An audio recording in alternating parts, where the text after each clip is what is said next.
Welcome to What's the Tea Tuesday, where we discuss relevant news and information for Harper College students. I'm Erin Graff, the manager for student involvement.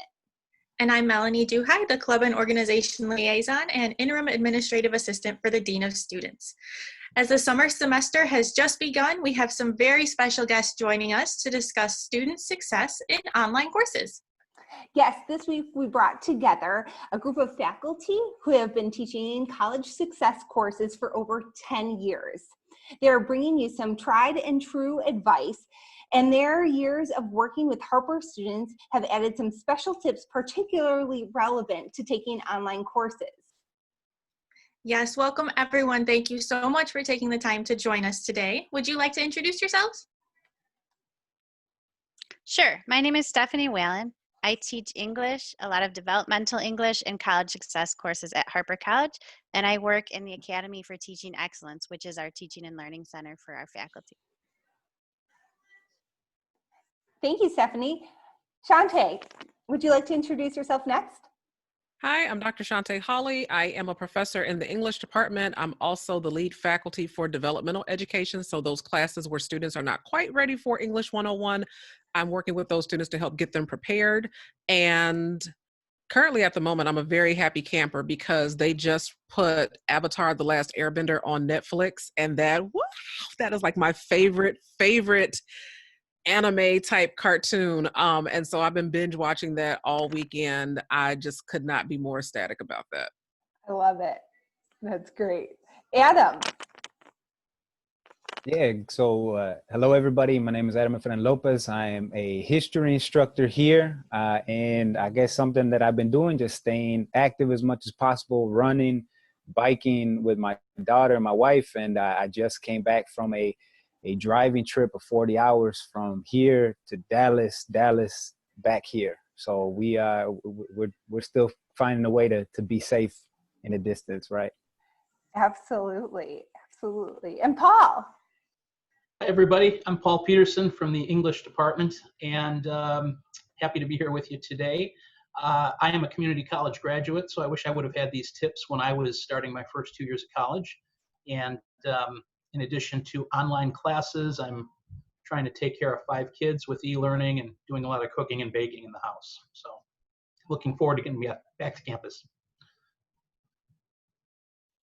And I didn't say what I've been doing because I haven't been doing anything else but this, basically. So because I work in the teaching and learning center, and everyone needs a lot of help right now. Well, we're so thankful to have you all with us.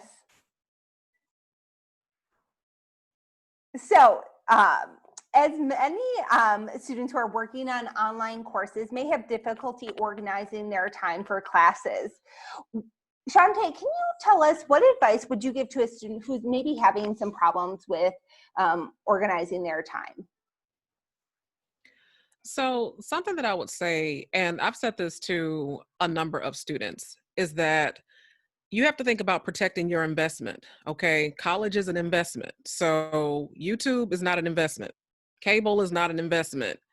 Kicking it with your friends or being on Snapchat, that's not an investment. That you don't have to pay for that. But college, you actually have to pay for. And so part of it is kind of like what I have, this ABC model is like attitude, behavior, and choices, right? So your attitude needs to be, this is an investment. This is something that I've paid for, and it's something I expect to get a return out of. So shift your mindset to, just because this isn't on campus doesn't mean it's not real. Online is still real. The outcomes are real. The grades are real. The stakes are real. The money is real. And so your investment of time has to be real. So that's one attitude. Next thing is behavior. So, you know, when you've been in quarantine and, you know, it kind of starts to get to you for a little while, and an object at rest tends to stay at rest, right? So when you've kind of been doing nothing or you've been bored, it can be kind of difficult to kind of get your attitude and your mojo back.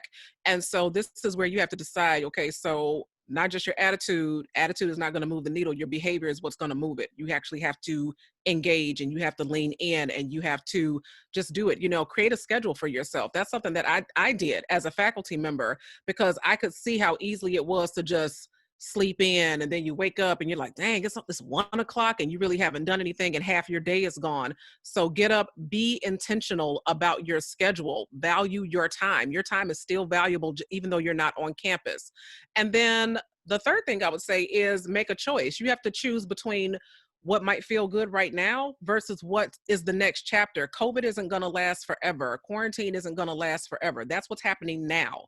But you can start making choices that are going to impact what happens next. And what happens next is you getting through the summer, you getting to the next semester, you continuing to complete and finish your degree. So those are my ABCs: attitude, behavior, choice.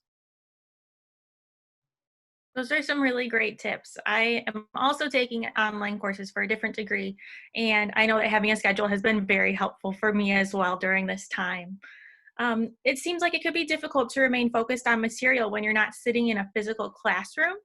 Paul, what advice do you have for students to remain actively engaged during study times? So active engagement is much easier when we're all face to face, and it's almost a subconscious effort. But now that we're online and we have to be self-managed and have a little more discipline as a student, I think one of the most important things is making sure that you stay on top of the reading that you have to do from week to week. And with that reading, don't be passive about it. Engage actively with it by annotating, taking notes in the margins, jotting down your reactions and questions that you may have later for the instructor.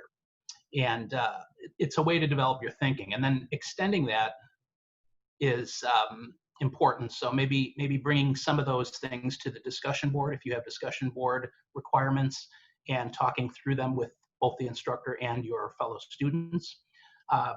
Grouping is another important aspect where you can group some of the memory principles of your material into meaningful chunks by creating associations, or maybe doing some silly words or sentences that you can try to remember. And these are things you can do just over the course of your week, during a commercial while you're watching TV, or 5 or 10 minutes here and there. The most important thing is that you do things in little chunks rather than trying to study the night before an exam. And then maybe also create some study activities like online review games for yourself to try to make it fun. That's great. Thanks so much, Paul. I know that creating those online review games, or even just personal review games, make it a little bit more fun and engaging, but also ensuring that you're not just reading the material, but that you're truly understanding and absorbing what it is that you're learning. So thanks for those great tips. Stephanie, I know that we touched on it briefly, but since students are not physically sitting in class, what advice do you have as far as physical study space is concerned? Well, I want to talk to you about getting into a deep level of concentration. So I think a lot of people have different things going on. There might be, kids around, family members around. You might have a long, work shift or other family responsibilities. So sometimes we want some leisure time and some downtime. So one common mistake students make is they try to combine that socializing or leisure time or media time or gaming or music time with the studying. So when we do that, we don't really get into our deep level of concentration, because every time we're interrupted, even if it just means to respond to a chat real quick, or pay attention to something that someone else in the room has on TV, then it breaks our concentration. It takes several minutes, about 5 minutes, to really get back into that deep level of concentration. So when you do that, it starts to cause stress, because you're basically giving what we call continuous partial attention rather than undivided attention. And so every time you do that, it's taking you longer to get your work done. You're making more mistakes and the quality isn't as good. You're having to sort of retrack and remember, where were you? What were you thinking about? And then it starts to give you a feeling of stress too. So you don't feel very productive and you just don't feel really good about it. So you'd be more, it would suit you better if you find a quiet location. And we even have students do things like they go out and sit on their balcony, or sit in their car, or sit in a bathtub with a comforter. I mean, I've heard it all, so that they can find some quiet space. You might even invest in some noise canceling, headphones, so that you can really engage with the material without distraction. But really the biggest thing comes down to that self-discipline, letting people know that your phone's going to be unavailable for a while, and not trying to flip around music or anything like that. Even that can throw you off what you're trying to do. So that really a lot of it is going to come from yourself. And what we would like to see you do is plan that study time in your schedule, and then really get into that deep level of concentration and plan rewards. So rewarding, yourself with leisure time and media and study time and games or movies or whatever it is that you want to do. But, we really need to make sure that you invest that time, what I've heard Dr. Holly call a lot of times that time on task with the material, but it needs to be in an environment where you can have deep level of concentration. So get it organized and get yourself all set up and jump in, and don't let yourself be distracted until you get something done. And you're the only one who can really regulate that. That's some great advice, Stephanie. Even for some of us professionals working from home, having that quiet space is so important. I know that during online courses, many of our students might miss the social and supportive environment of a classroom. Adam, what tips can you offer students to help them connect with classmates? Yeah, connecting with classmates. Everybody is in this together at this point. So you already know you have something even more than what you would normally be as being a student in one class. You now have another thing, another layer in common. So really being able to do some of that type of connecting, writing, emailing, not only with your classmates and discussion boards, maybe it's a video discussion, maybe it's many things, whatever the professor is having you do, but really take some time to be intentional with that.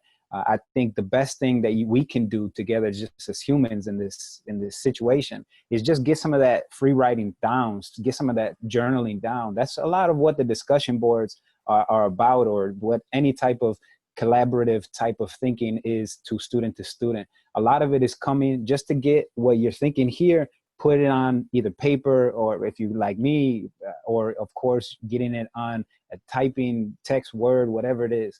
And that's very important. That's just to really free think, get that subconscious going. That's very helpful. I will also say this, just to kind of shift it on it, be also very honest with us, the professors, the instructors, whoever is teaching you at this point, because we couldn't be mind readers when we were in the class in front of you, and I can see facial features and little picking up things in your tone. Now it's a whole different situation.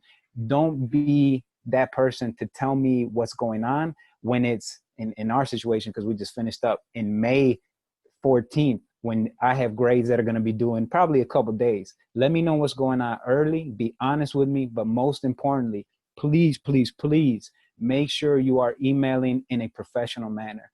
Hey, good afternoon, blank, blank, blank, professor, Mr., Mrs., whatever that person has already addressed you as. Connect with that individual in that way, and also say, here's what's going on. Let me be very honest with you. Early, often, and making sure that you are getting your point across. That's not only how you connect with your classmates, but also very importantly, the people who are going to be managing your grades. That's extremely important. Do it in a professional manner. Don't do it in a rage. It's just like customer service in that case. If you come out hot thinking you're going to do something or say something really assertively, take a step back, reflect, get into a little bit of a rhythm. And that's how we get a good response, call back and forth. We want to make sure that not only are we in this together, but we're trying to treat everybody humanely and in a good way. Yeah, Adam, I love that even though we're virtual, that relationships still matter. And so that's really important for our students to understand, is that we're still building bridges with one another, and we want to support one another in healthy environments. So thank you for that tip. Now, for all of you, I think that when we go online, we're virtual, we're all dependent on things working properly, right? That our internet's working, that we're not running into issues with technology. And I know that I've run into issues while working from home, and I've worked with a number of other students and professionals who've just had hiccups along the way. So wondering, what are those common technology issues that you've seen as instructors that have occurred in your classrooms, and things that students could probably do a little preparation for to ensure that they're setting themselves up for success? What tips would you have? I think one of the common issues we see is students are using a variety of browsers, and Blackboard, and particularly Blackboard Collaborate Ultra, works best with Chrome version 79 or later. So you really need to upgrade that browser.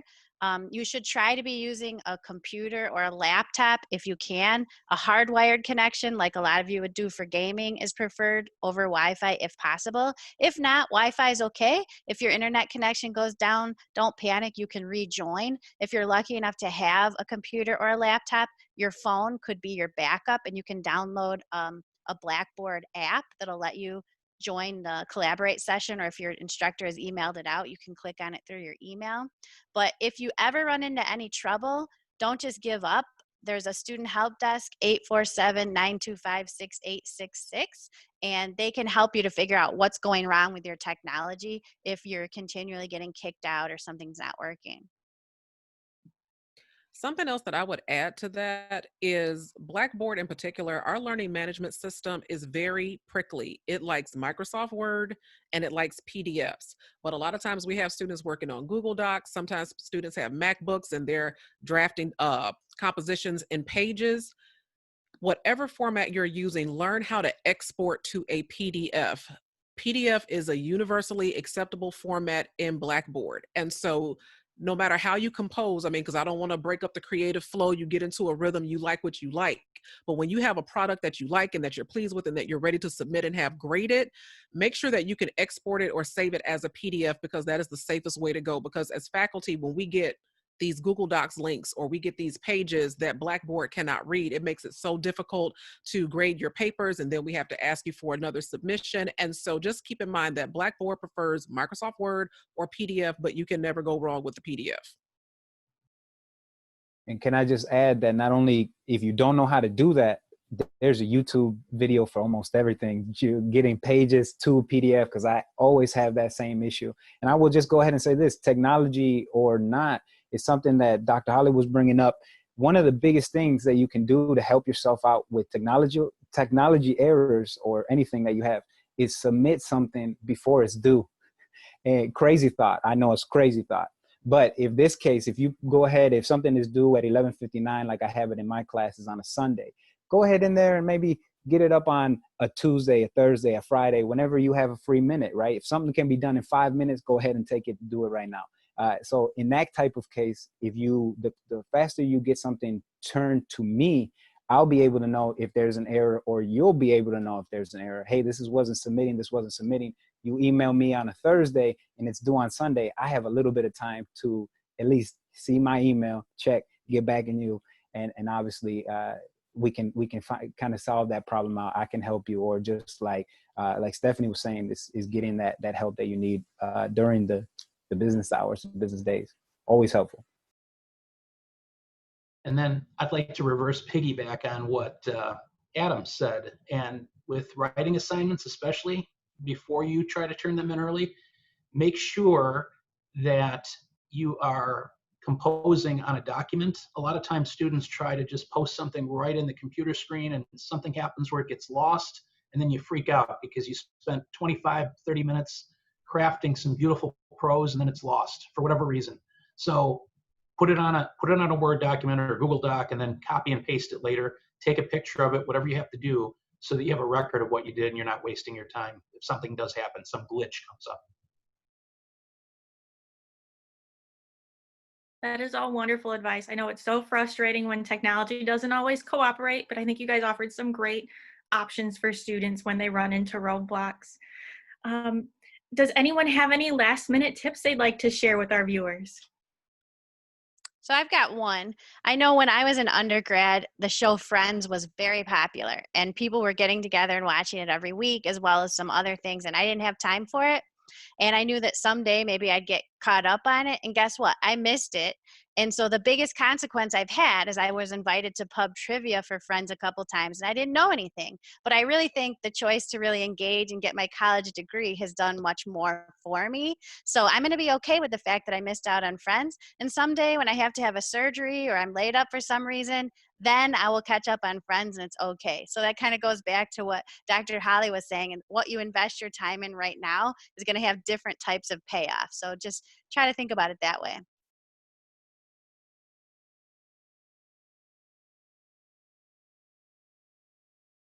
I'll go ahead. I have a couple things that I definitely would, just to run through them very quickly. Be very active on Blackboard. deadlines are key, but turn in what you have. Most of the times, a lot of students that I've been going back and forth with is and I also live with somebody who's doing online classes right now. So there's this not only pressure to be like, I don't want to do this, throw up the hands, I haven't got it done, I'm not going to even try it, I'm halfway through it, I just don't have any motivation. Send what you have. All right, send what you have, because there's going to be a lot of times to have that flexibility. But of course, I can't assume anything that I don't know. And I'll also just say, too, work on, it was already brought up, I think Paul brought it up, working on assignments piece by piece, just being able to combat that little feeling of, that blah feeling. If you have a little piece there that you did it in 5 minutes, I'll do this later, 5 minutes later, I'll do this later. And you'll be surprised. If you give yourself just 5 minutes to start typing up something, you'll be surprised that 5 turns to 10, 15, 20. And that's what we're looking at. I would say more than anything is combating that, nope, not today, and instead doing something proactively, just making a little bit of progress. Because, if you're telling yourself, I'm going to go run just for 5 minutes, because that's all I have, you'll be surprised by the time you actually start running, you're going to say, you know what, 15 minutes, I can do another 5, I can do another 10. And that's all very good, proactive type of movements that we can do. Little accomplishments make big differences in a lot of things. Just crossing off that to-do list gets you going. So good luck. Best of luck to all of y'all. And one thing that I would add, before this pandemic, I used to use the phrase, I can't, right? So I used to work out at the gym, and I used to always tell myself, oh my gosh, I can't work out at home. I can't do the mat at home. I need the gym. I need, the facility. I need the equipment. Well, I don't have the gym. I don't have the facility. I don't have the equipment. And the kicker is I've done more workouts at home since we've been on quarantine than I have in the past year. And YouTube has always been free. So I've been paying for this gym membership, and YouTube University, has been free of charge this whole time. And I say all that to say that I know that sometimes many students have said, oh, I can't do online. I can't learn online. I can't. Yes, you can. Yes, you can. When you stop having that conversation with yourself about what you can't do, and then focus it on what you can do, give it a try. It may not be your preference. It may not be what you like. It may not be your go-to or what's comfortable, but can you do it? Yes, you can do it. Because I used to say what I couldn't do, and turns out you can.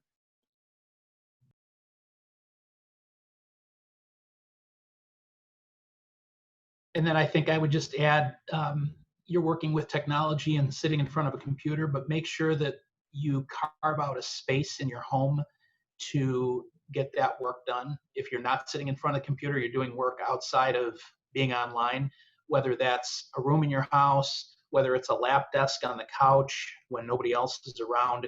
Have a regular space for yourself so that you get in that routine and you're comfortable and you're not distracted. That's your go-to spot. Well, thank you all. And I think from the perspective of student involvement, what's really important is that our students can still be building relationships, even if it is in a virtual setting. So we encourage you to kind of reach out to the students who are in your class, because sometimes those are individuals that can help you along the process of learning online. So if there's something that maybe you're not understanding, it's great to have someone to reach out to either study with virtually or just run through a question if you're not sure about something. So don't be afraid to reach out. Even though we're not in person, it doesn't mean that we can't continue to build those relationships with each other. And if you want more information, we're here for you to help you build those relationships. So I think that those are all great insights that you guys provided to our students. And we want to thank you so much for joining us here today on What's the Tea. I know you all have busy summer schedules since courses start yesterday. They started yesterday. So you all gave such great advice, and it's so obvious that you care so much for our students. So we appreciate all that you do, and we hope you all and our students have a great summer semester.